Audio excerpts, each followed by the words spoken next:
Hi, I'm Holly from Keto Chow, and this is Chef Daphne. Hi. And we are making an almost pumpernickel bread. So one of my favorite things once upon a time was pumpernickel bread.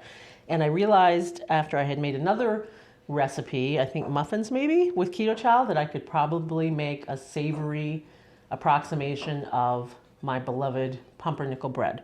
So we are going to use some of the chicken soup mix and some almond flour and well, actually almost spices, spices and other ingredients, and make a loaf of bread. It's actually going to taste a lot like pumpernickel bread. So we're going to start with our dry ingredients, right, in one bowl. We've got a scoop or 1 packet of savory chicken soup Keto Chow. Your coconut flour. Coconut flour. And your almond flour. Almond flour, and our oven is preheated.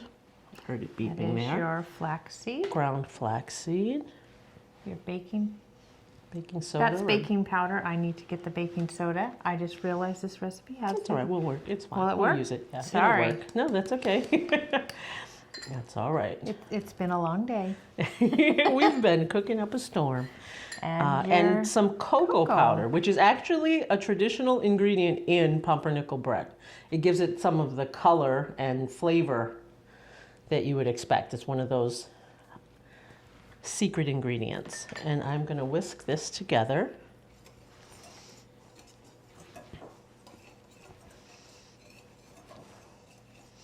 So if it fails, it's my fault. It is not going to fail. We can't fail. I can't fail switching baking soda and No, baking a powder. baking powder for baking soda isn't that big of a deal. Baking soda needs something acidic, which is what the vinegar is, to make it rise, to make it react. Baking powder already has that ingredient in it, so it reacts on its own. I'm going to have a little apple cider vinegar in here, so I put baking soda, but it'll work with the baking powder. It's fine. Not going to be a problem. Okay, so that's mixed together. And now in a separate bowl, we're going to mix our wet ingredients. Got 2 eggs. This has quite a bit of liquid in it, so that's why we've got some coconut flour in there to help absorb the liquid. But this is going to give it a little more body. I'm just going to whisk those together quickly.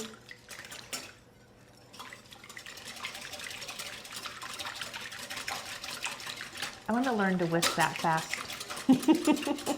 Just do it every day for 100 years and you too shall whisk. And then I shall whisk it. Yes. And I'm going to add my oil. This is olive oil. But you could use an avocado oil but it needs to be a liquid oil. So liquid at room temperature, like avocado or olive oil. Or it'll change the texture when it's baked. And we've got some almond milk.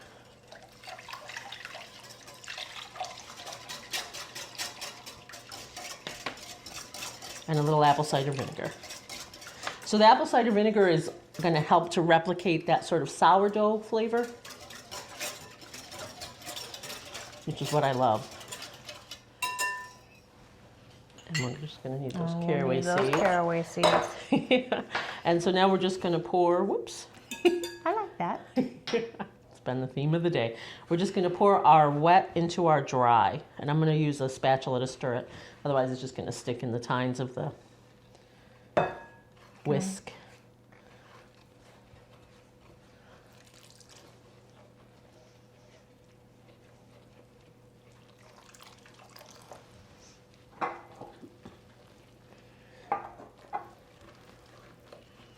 And I know this might seem like an unlikely combination, but it really does come out tasting like a rye or a pumpernickel bread.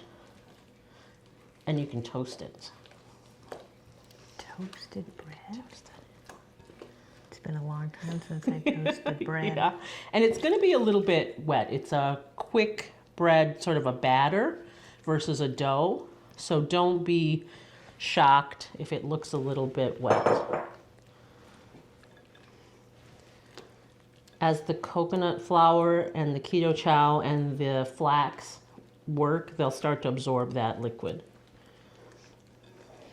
So it's better to add your liquid in a little at a time?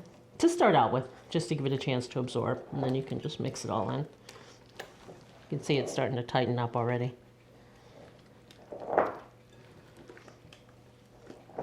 And actually the smell of the olive oil and the vinegar in there, to me, already smells good. I was gonna say the vinegar smells good. Like, I know that's a weird thing to say, but the combination does, right? Yeah, really the combination smells good. And then we're gonna add our caraway seeds. You can leave these out if you don't like caraway seeds or you can't eat seeds. But that definitely adds another level of that. I was gonna say, that's what I remember about rye bread. Yeah. Or you can use ground caraway if you can't eat whole seeds and you want the flavor. You could just use a teaspoon of ground caraway.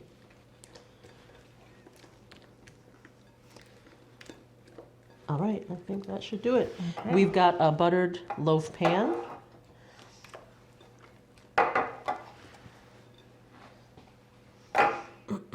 You could also line the pan with parchment or tinfoil if you wanted to. I like it just keeps going. Yeah.